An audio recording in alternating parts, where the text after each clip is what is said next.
All right, welcome everyone. We're going to take a look at a staple of pipe band performance and pipe bands in general, the MSR. All right. Well, thanks. You're just gonna. Yeah. Fantastic. Okay, so straight off the bat, we take a look at the march 2/4 time signature. Now, I put these tempos here because they're very important. We have a tempo range for band performance, and it's always encouraged to slow it down slightly in your drumming performances. As you can see, there's 72 to 80 for bands, 70 to 75.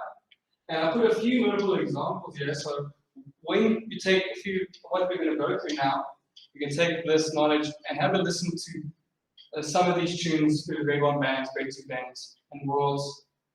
Right, let's get started. Okay, so this is very important. Please, you have to learn your note values. Yeah, I put just in 2/4. We start with half notes, right? Just to get the basic 1, 2, 2. We're going down to crotchets, to quavers, and I'm just putting this out here because it's very important to get a nice foundation of what your note values represent. Okay. All right. So we're going to start with basic rhythms in a 2/4 march. Okay. Here we have the dotting cuts and quavers. Right, the first bar here we have a usual dotting cut. It's very important that we hold that dot there just a little bit. Okay, we don't really want to half-ass it really. I really want you to aim for these rhythms. The second bar there, we have slightly different here. We have a cut dot.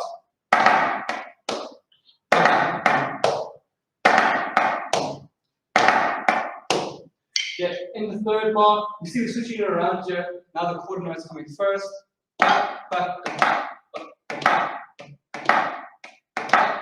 And the fourth bar, baga.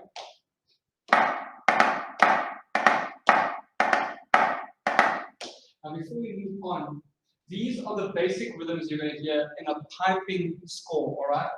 These rhythms also will help you understand the piping as well as how you can get involved in playing with pipes yourself. And here we just have continuations of these rhythms. Ba, go ba, go ba, go ba, go ba, go ba, go ba. So right here, I say consistent rhythms and weighting. Okay, I say consistent rhythms because it's very important. If we play this bar over and over, it should sound the same. Ba, ga, ba. And we're aiming for consistency so that when you start in your performances, you're not really thinking about your dot and cuts. It is in you already. And that comes with a little bit of practice. So we're going to go through each of these bars, which is good. On the next one, so we have the downbeat and the upbeat here, right? Some minor technical difficulties.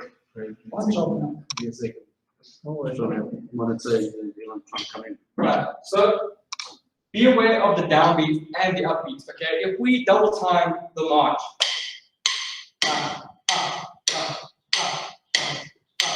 we'll see that half of these notes will start on the downbeat, and the other half will start on the upbeat. Ba, go ba, go ba, go ba, go ba. And now, with that in mind, is it touch sensitive? If I touch the board, it will move. Yeah. Okay. Cool. I'll try. So we take a look at the downbeat here, and now we're mixing it up. We have a cut dot into a dot and cut. I'll just take that on its own.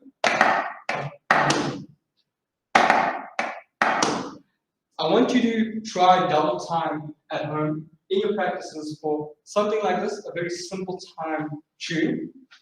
Finding and always being aware of the downbeat and upbeat will take your musical interpretation to the next level. Okay, most people, they don't really care about the upbeat, which is terrible. It's such an important part in our music. It gives a lot of lift, and it creates a whole new dimension to the music. Let's take a look at the third bar, ba, da, baga. So now we're putting the dot cut at the first beat, the downbeat, and the upbeat is going to be the cut dot.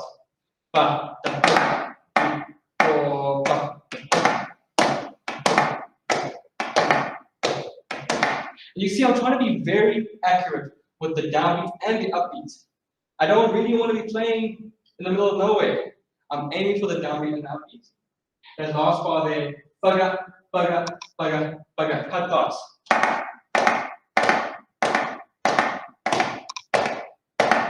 Okay, that's what we're aiming for. Right here we have some triplets. Open. Please, they have to be open, okay? There's a lot of times where we rush triplets because we don't really give it the value it's asking. Like, I just kind of rush through them. But here, again, the downbeat and upbeat are such a big help in triplets because we start on the downbeat and we end on the upbeat. Triple left left. Triple left left. So you see I'm double timing here. And the triplets starts and ends in the downbeat and the upbeat. We take a look at the second bar, we're just hopping around now. Triple left back, triple left back, triple left back, triple left back, triple left back. Alright, the triplets, 1, 2, 3, 1, 2, 3. And the last one you might be all familiar with, fives, diggy diggy da. And this here is also downbeat and upbeat movements, da, da. Starts and ends. Alright. So please aim for these things here. I'll put your emphasis on the 8th note or the quaver, the one tail, because that is where we get a lot of our lift on the upbeat. You take us to some tunes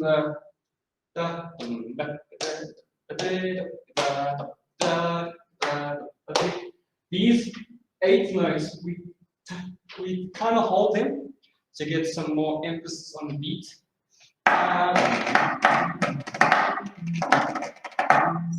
At the end as well, there to there, where we the 8 notes. All right, these are some rhythms. So I'm just going to quickly breeze through this. This is for more our tenors. They're going to be dealing with a lot of these rhythms and a lot of rests involved in the rhythms. These 4 rhythms we just took a look now. We're going to break it down, putting the rest on the first beat and on the 3rd beat. Okay, we don't put on the 2nd and the 4th because that's pretty much like playing an 8th note, essentially. If I play this and let's say I rest here, it's just going to be an upbeat anyway. So here, ba ga ba ga ba da. See that?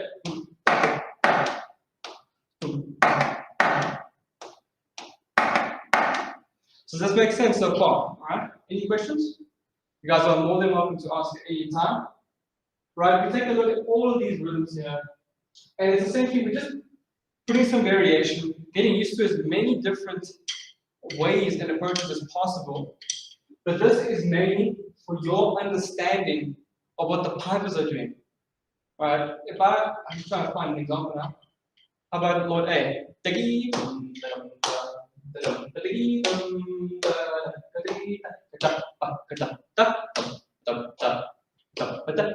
it's all just the rhythm game here. The pipers are playing these kind of rhythms. You're never going to see a 5 in the pipe. You're never going to get that. Okay? So getting through these kind of rhythms, it just further helps your knowledge of what the pipers are doing. And getting these rhythms out and getting them out well, that's when you start synchronizing with the piper really well. In your solos and in your band performances. Okay, I'm just going to go through here. The first rhythm, quite simple. And in the second bar, then I put the rest on the 3rd note.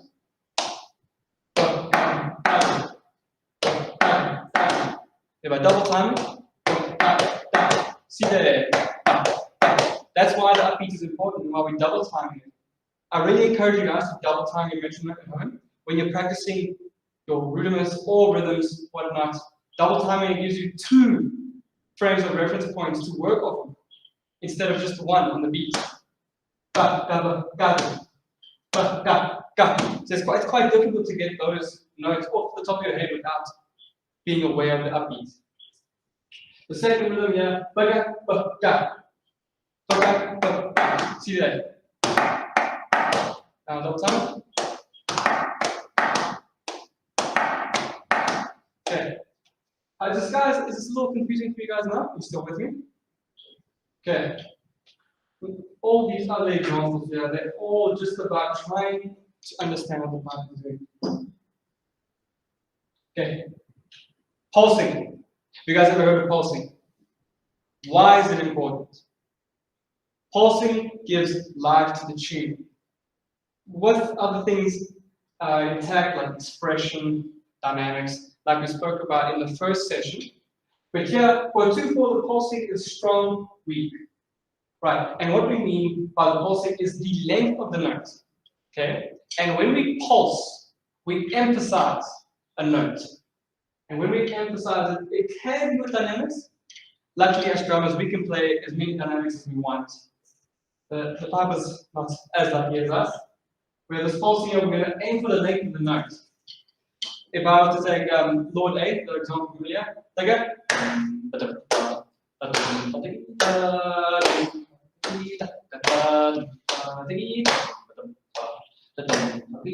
So you see this emphasis on that first beat, kind of holding it. It's like a falling beat, like a tripping.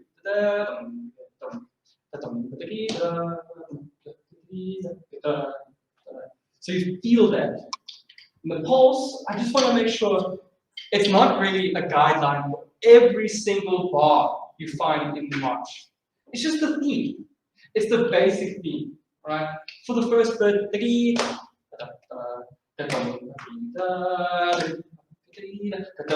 makes sense, but imagine hearing that for the whole tune. I'd be bored. Okay, there's obviously variation in each bar of what the pipe major or what the band really wants to get out. But having this background knowledge of pulsing is really important to what the march will be doing. Okay, now we're going to take a look at expression. I put 4 main ones here. Okay, now I put sheet music here because sheet music, yes, it gives you note values, it tells you what you're playing, but you're not playing it mathematically. The sheet music is always a guideline. Okay, you are just seeing what you are supposed to be playing, and once you got that in your head, you can put the sheet music away, and you can actually add life, emotion, feel to the music. It makes sense. Okay. Finesse. Now, for me, finesse is a lot to do with visual playing and visual setup, as well as light figure intricate movements. So if I was to play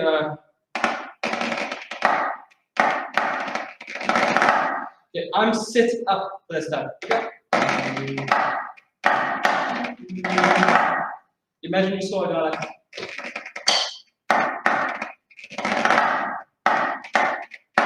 sticks around about the same area. That kind of finesse comes with light touches, exaggerated movements, and adds not just more to the music, but also more to the visual aspect of your performance. If you were to take a look at one player, let's say 2 side by side, and you saw this guy right here, even though he might be playing it better, I know for a fact you're going to be one looking at the guys going. So you see, there's a visual aspect to your performances as well, especially in solos. It's kind of that wow factor. It's like, I really want to listen to this guy, just because he looks so much more professional. All right, dynamics, very, very important to music.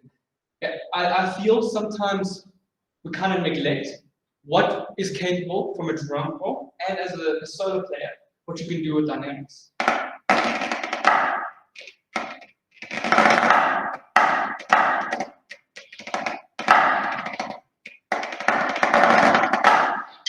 Whole new spectrum of feel to the tune, right?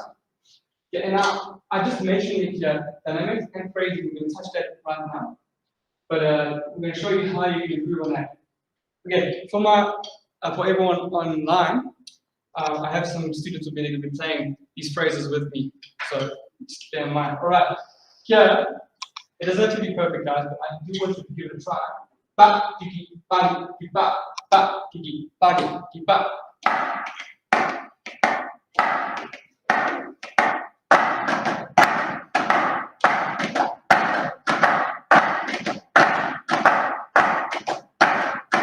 Right, you feel that, eh? So now what can we do to add more to that? How about we get the dots and cuts a little closer? Let's see if we can hold more, pulse more. Put emphasis on, I knew that was going to happen. Put emphasis on that first beat. Ba, ba, ba, ba, ba, ba. And I kind of feel like step into it with your whole body and you feel. Give it a try, 3 and 4 and ba, ba, ba, yeah, you got it. So play that first leg, then you like raise your shoulders.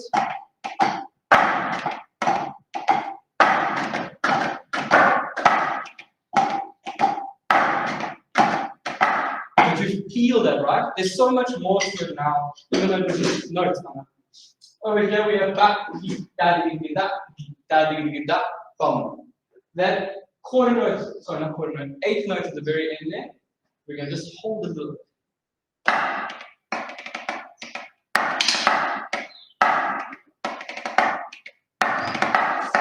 So now I just want to point out here, in the first beat of each of them, we're kind of holding it, just slightly, we're holding it, getting that feel. Ba, da, from ba, make sense? So I'm just going to go through these real quickly. So I'm using these as the guideline for what we're trying to do with pulsing and the rhythms. So I'm just going to play these examples real quick for you guys. Don't forget the pulsing, eh?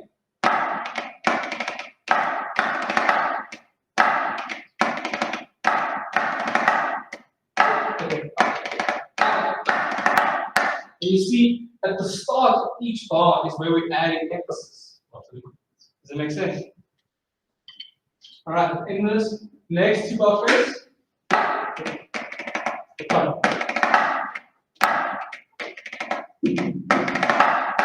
so you see where the emphasis is being held.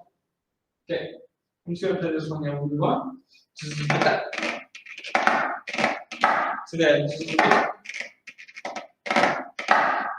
All right, you guys still with me? Awesome. So it's just quite a bit here. Here's some more common phrases, but here is the real goal here, is what I want you to do at home and in your practices. You're going to play these phrases, any phrases you see in your Masterclass play reel, you're going to play them with the metronome at different tempos, 3 different dynamic levels, and you're going to try attempt them on the other hand as well. Okay, so I'm just going to take 2 here. I'm going to take the first one, does, diggy, diggy, that. Right now, obviously, I don't have a metronome. I'm going to go, let's slow it down.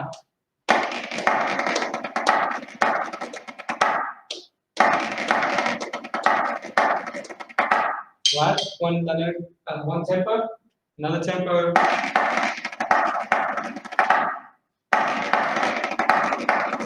What about the top?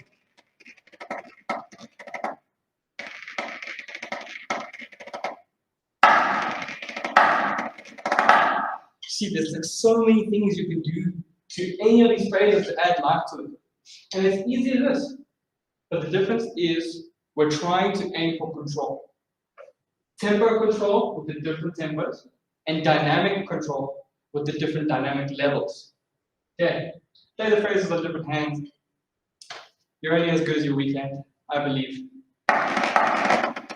So this young child, let's go on these.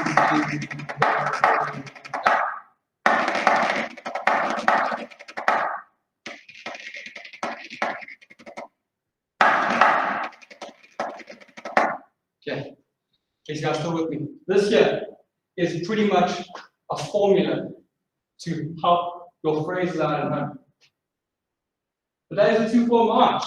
Okay, now we move on to the strat page, my favorite of the MSR. Okay, and again here, we have a tempo for band performance and a tempo for solos. Right, and now it does vary from player to player. I put these here for drummers specifically, because pipers, they most definitely can play as fast as they want.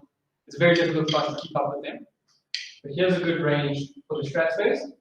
I'm going to be using Dora as an example for when we talk about rhythms and whatnot. And again, go take a listen to grade 1 bands and take a listen to the MSRs. Okay. There's the quarter notes.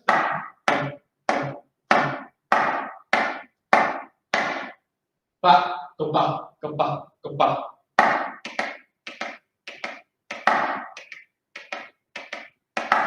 Okay, you see, I'm just going through these rhythms. These are the common rhythms you might hear in piping.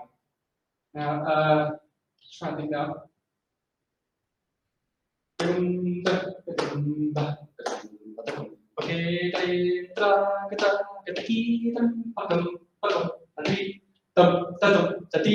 See, there's those rhythms here to hear in the piping that are right here. But also in piping, we're going to hear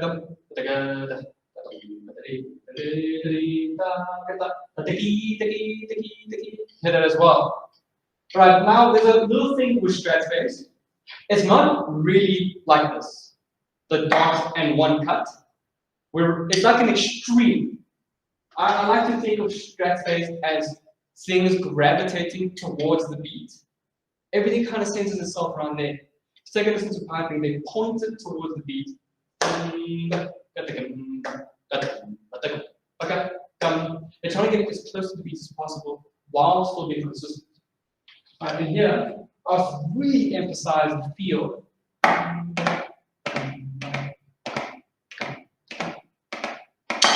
Okay, you're like holding that dot and you're cutting your cut. Right here. Emphasis on the quarter notes, that's what I was saying, gravitating towards the beat. If you know how to emphasize these quarter notes, then you understand what you're trying to get out of a strat space. And the triplets movements in a strat space. Very similar to the jig. The second beat. But now if we try that holding the dotted note, instead of a little more on right? So you really feel that weight there. Some fives there.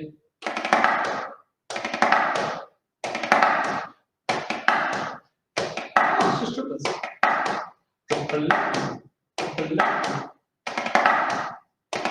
And the last one. This. Okay, so these are some common rhythms you'll see as a snare drummer. How to pulse a strat space. Okay, now in this one, I'm sure you've heard strong, weak, medium, weak. Alright,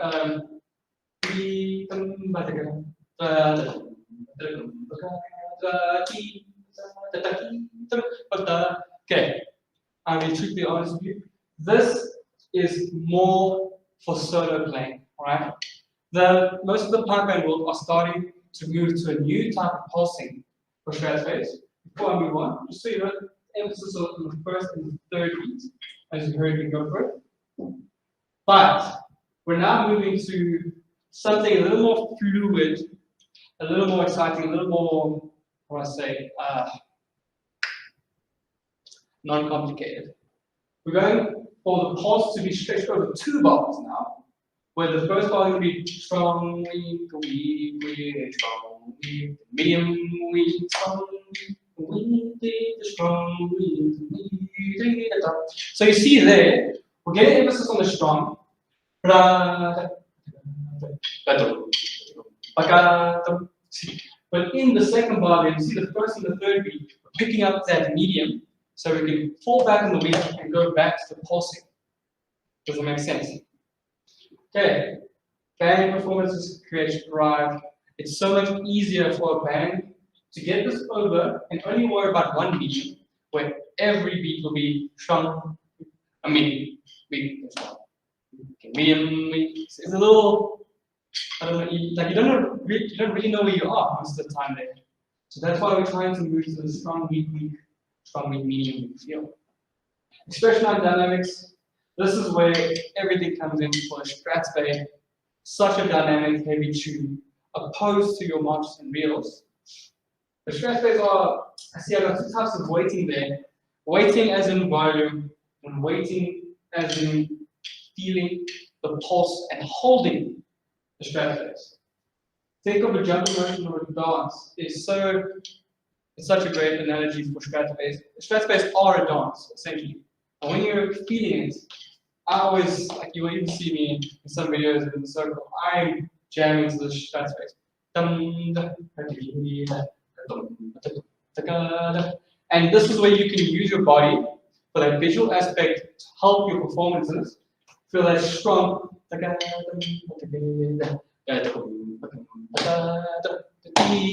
Alright.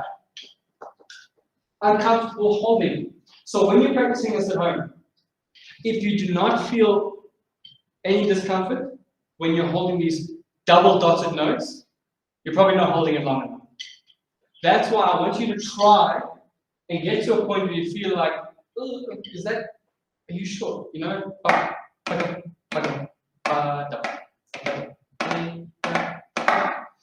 Really holding so much. If you're not sure, funnily enough, you're probably getting it right. That's why it's a little bit of discomfort you want to add into your practice sessions. I have the two types of phrases.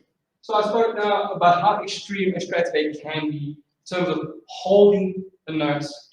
But here, the two types of phrases, we have holding phrases.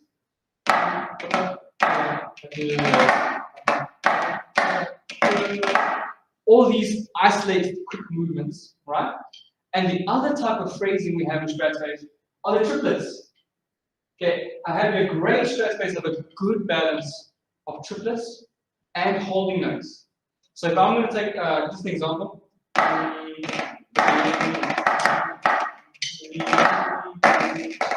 a lot of holding there, a lot of spaces, but right after that, the extreme is we're holding a lot, and when we get onto the triplets, we're moving, we're going on to the triplets, and we're creating that sense of catch-up.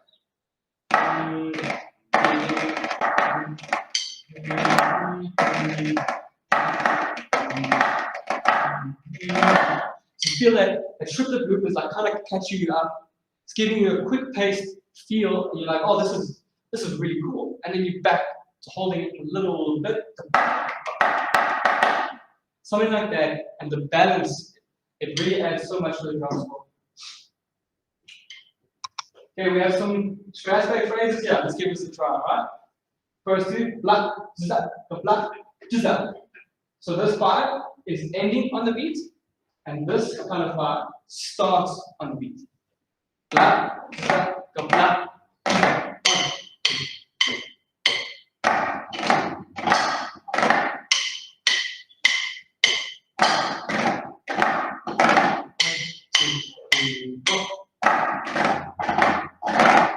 So you see, you're holding it.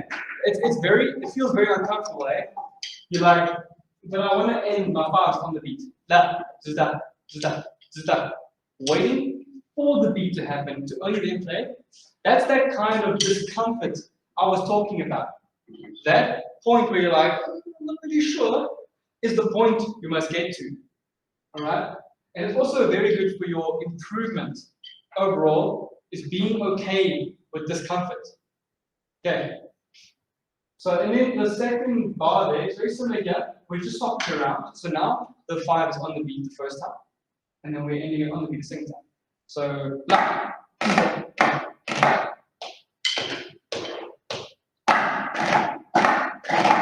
Another 2, 3, 4, wait. Wait.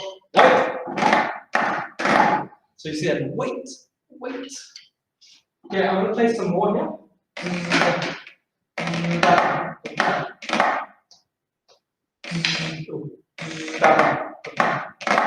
Right, we're holding that first note out.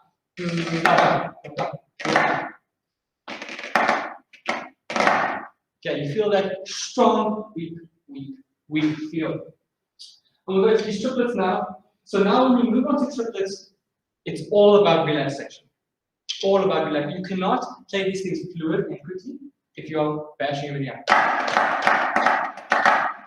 You won't be able to keep up and it won't sound very nice either. So here, 2, 3, 4. See, there's a difference here. We have triplets. Oh, I even touched the board that time. Okay, so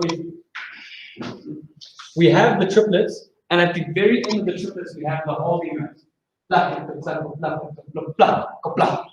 And when we hold, we hold. We play through. Okay. Same data. Okay, this is pretty much, like I said, the formula for getting your phrases out, perfecting them. I'm just going to play this last part for you guys.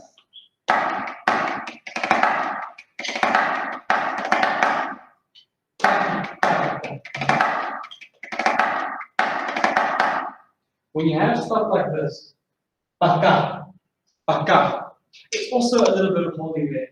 It's like uncomfortable waiting.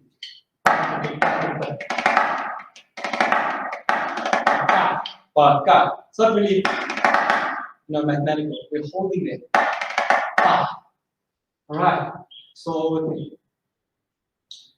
Reels. Fantastic stuff. Here's some examples there for you. Alex C. McGregor, John Martin, and Weston House. But then again, check out the Gregorian bands, please. All right, here's some basic rhythms. Now, the rhythms in reels are exactly the same as the rhythms in marches, especially since we play these tunes round about the same tempo. But the only difference is in notation. And here's a neat trick to help you guys. So in a 2/4 march, we know we're dealing with crotches when it comes to beats. But in this sense, a beat note in a reel would be a half note. So then we take a look. A crotchet is a quarter note, and a half note is a half note. And they're just one, the reel is one step above, right? So now if we think about it, the crotchets in a reel would be the same as the quavers in a march. And the same with a semi-quaver. A semi-quaver in a reel would be a demi-semi in a march. You all with me? Okay. I mean, I go through these, but we pretty much did in the march. But I just want you guys to take a look at what it looks like. Go back. It's pretty much, I'm just going to move back to the march.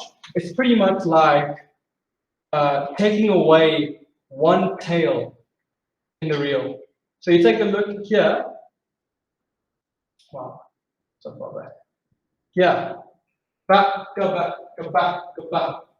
Exact same rhythm. But you see there's an extra tail here in the march.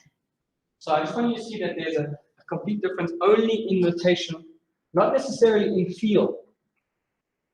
Now with reels, out of all the tunes in the MSR, they are the most energetic. Okay, which that means you want to move through these rhythms relaxed and with drive. Okay. I put here feel the upbeat in reels because the upbeat plays so much of a bigger role compared to the march and the Strasberg. I'm just going to take John Morrison.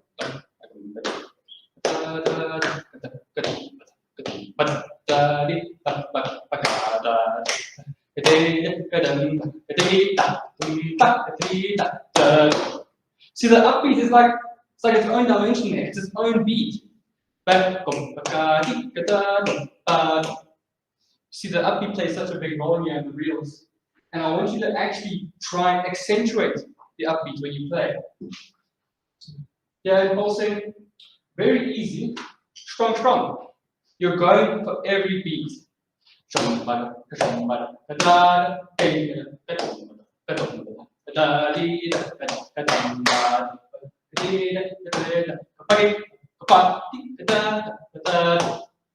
Every beat is emphasized, all right? And it's not really a mental thing. I don't want you to be thinking, okay, wait.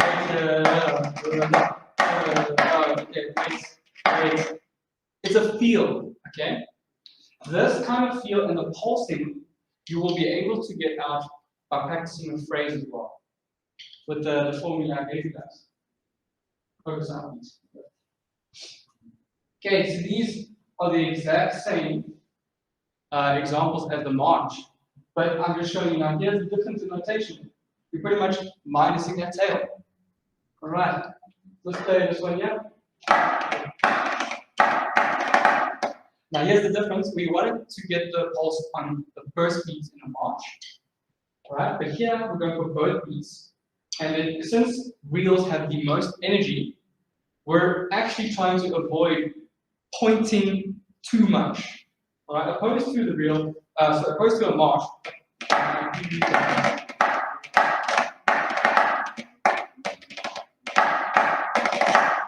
Getting those dots out, right? But in a reel, we're moving. Yeah.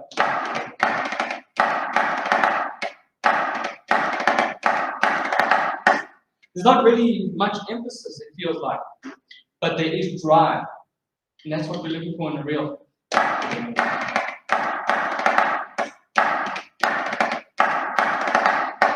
Right, makes sense? Any questions here? Yes, all right. Okay, and here we have some new examples. I'm just going to go through them bar by bar.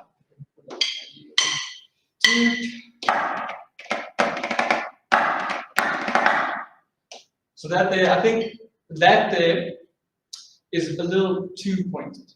See, there was too much emphasis on the weights, and we're not getting that drive. See, there's a slight difference there. Same tempo, a slight difference because I'm not aiming for those dots. I'm aiming for drive, for movement. Okay? But this is a bit better. See, we're not waiting at all. Oh yeah.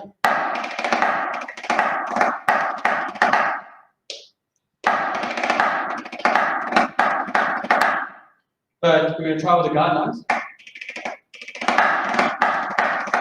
Really mess around with this kind of stuff. And I find it very important when you take these phrases, any phrases in your music now, or in rudiment sheets, wherever it may be, have fun with it. Do as many things as possible that you can. The more types of variation you add to these bars, the more you can do in your tunings. All right, adding this variation, it gives you this whole new dimension of impromptu, of dynamics playing, etc., etc. We'll play one more with us, but not the like it.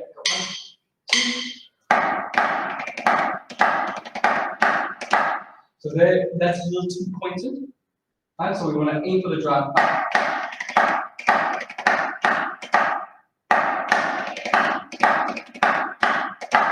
Feel that there.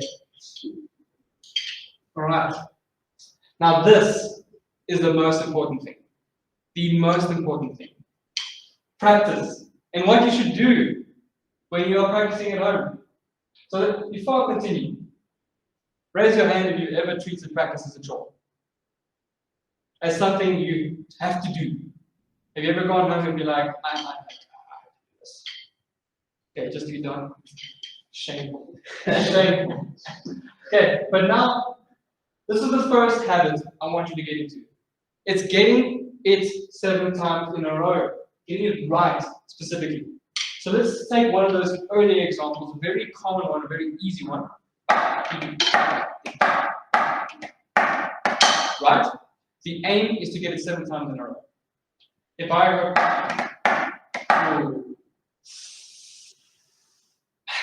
0. Okay? This is the whole point of this habit is you want to make a habit of playing something correctly. It's all about consistency and pretty much getting your head out of your performance and also your practice and your playing. Okay? Getting it 7 times in a row improves your accuracy, your ability to focus. Alright? Doing this, telling yourself, no, I know I got it wrong. Let me go back to 0. That's not only just your focus because you know where you are in terms of how many you got right, but it also gives you that accountability. Okay, which is very important as your own player, as an individual, to keep yourself accountable to what you are trying to do. This comes into play. Your productivity. This is all about effective practicing. Okay, you go into practice to practice. You don't do practice to just do it. It's not a chore. Like I said, consistency, I mean, you get something 7 times in a row, it becomes a habit. You wake up 7 days in a row, you brush your teeth at the same time, it's a habit. Okay, some people, it differs for other areas of life, how long it takes to form a habit. But for now, I really want you to try incorporate getting something right 7 times in a row. That's the first habit. The second habit is raising your standards. Okay, now I know what you're thinking. Aren't habits supposed to be autonomous? Like, I'm not supposed to think about my habits, right? Wrong. These 3 habits are deliberate habits. You're going to be fully conscious of what you are doing. You are telling yourself, you know what you're doing, I need to raise my standards. Your standards don't just raise themselves, they don't just do that. Okay, but ways you can. You've got to grow your environment. Your pipeline environment. Okay, YouTube, one of the biggest ways to open up and find out about the pipeline world and the standards they set themselves in Scotland, Canada, New Zealand. Right, raising your standards in terms of what the real good guys are trying to play and getting out. That's growing your environment. Personal coaching, lucky for you guys, you have highly qualified tutors here in South Africa at each of the schools. Those are your coaches. But if you want to take it another level, raising your standards at next level, finding yourself an online coach. I mean, who wouldn't want to be taught by Stephen McWhirter or Garrett McLeese? These big names. And just learning from them, hearing what they have to say, that's going to raise your standards, because if a world champion tells you that this is how it should be done, who are you to say otherwise? Your standards automatically be that, if you say that, you say that, eh? I'll try and listen to you. Make sense? Aiming to improve upon each practice session. So important. Okay, if you do something, let's say a phrase 50 BPM the whole week, you're going to stay at 50 BPM. And you might get good at that, 50 BPM, but it's just there. Alright? Improving self-awareness. That is what I said earlier about accountability. And your self-awareness, right? This you can do with mirrors, playing in front of a mirror, or taking a video of yourself, or voice recordings. You're pretty much being accountable for what you are doing. And also as well as self-awareness. You want to aim to see quality. Okay? That comes with raising your standards. Seeking what is best for you and what is best for your life. The final habit, deliberate habit, you've got to set intention to your practices. A practice is not a practice if you're not going to practice. Okay, you don't know what you're doing in practice, it's not practice. First thing, set some goals. What do you actually want to achieve in pipeline? Okay, do I want to be a good band player? Am I trying to place in solos? Do I want to go overseas? Okay, it's different for each individual. But I want you to find a goal. Stick to it. Okay, this lovely saying I learned from Jim Quick. Reasons reap results. If you know why you're doing what you're doing, it makes it so much easier and so much more fulfilling. Second thing, allocating practice time. Short, consistent practices are much better than long, spontaneous practices. I know how you feel, like you have a practice in the whole week, you think you can catch it up in like a good 3-hour session, but all it does is it breaks up your focus. Right? You don't build upon what you are learning, but use it in conjunction with your calendar. Get out your calendar and actually set times to practice. It's so much easier to do something when you have told yourself you're going to do it. Like, let's say you're going to the gym and you're going to work out. Everyone knows you should have a program of some sort to do something, whether it's lunges, some squats, some jumping. But what if you just walked into the gym with nothing? You spend 5 minutes telling yourself I need to do this, and then you spend 2 minutes in between trying to remember what you are doing. The calendar and making sure that your practices are short and consistent. 20 minutes a day for 2 weeks is better than 1 3-hour practice in 2 weeks. Final thing is effective practicing. When you practice, you are there to practice. With the metronome, it's all about focus. Part of the last time mindset, that's what I was saying. Always focusing on improving. Alright?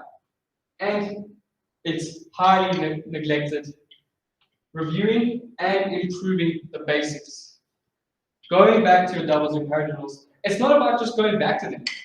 It's about improving them as well. When you go back to your doubles, you have to improve them. Okay, maybe I'm a little too loud for my right double. It's a little bit subtle. When we start talking about it, take a listen to what you're doing.